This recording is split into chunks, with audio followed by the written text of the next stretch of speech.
Hi, I'm Emily, and I'm going to be reading The Huge Bag of Worries, which is a story by Virginia Ironside. Jenny had always been happy. She had a lovely mum and dad, a great brother, well, most of the time.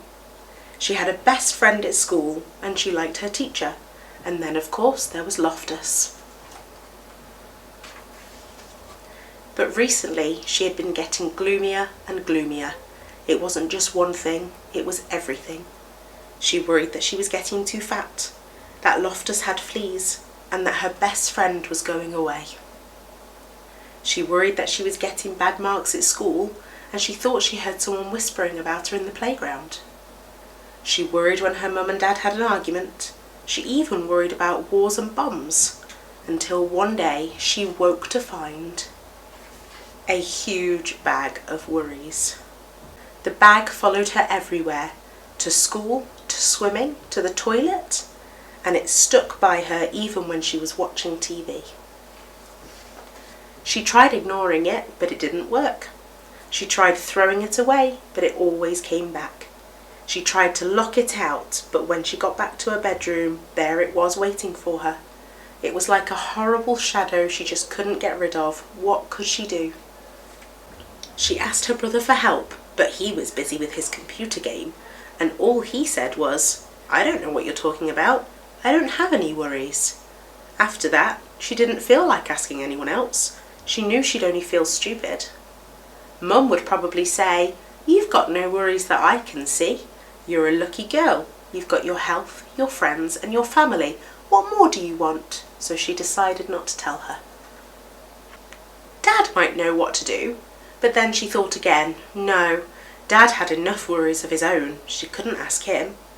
Every day things got worse. The bag got bigger and bigger and bigger.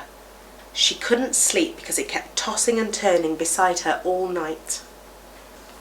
To make matters worse, the bag dragged around her feet so much when she was walking to school that she was late and the teacher was cross.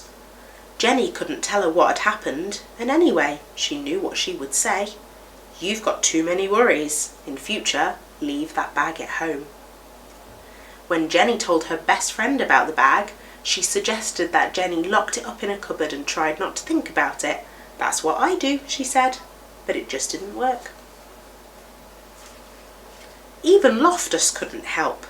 He tried his best and barked like mad, but the bag stood its ground. One morning, Jenny woke up, got dressed and walked down the road.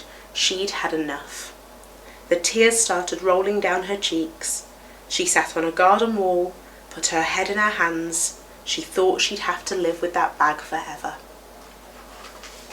Then she heard a voice, and looking up, she saw the kindly face of the old lady who lived next door.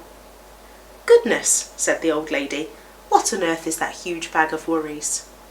Through her tears, Jenny explained how it had followed her for weeks and got bigger and bigger and just wouldn't go away. "Now let's just open it up and see what's inside," said the old lady. But Jenny said she couldn't. If she opened the bag, the worries might jump out, and who knew what might happen then? "Nonsense," said the old lady firmly. "There's nothing a worry hates more than being seen. If you have any worries, no matter how small, the secret is to let them out slowly, one by one, and show them to someone else. They'll soon go away." So Jenny opened the bag. The old lady sorted the worries into groups. Jenny was astonished to see how small they looked when they were out in the open. Half of the worries disappeared because lots of worries just hate the light of day. As for the rest, the old lady put some in her shopping basket to deal with herself. Some she sent packing because she said they belonged to other people. Some she just blew a kiss to. And some she said were worries that everybody had, even Jenny's family, her friends and her teacher. And as for the bag, well, she just threw it away. I wonder what worries you have. Who could you go to talk about your worries?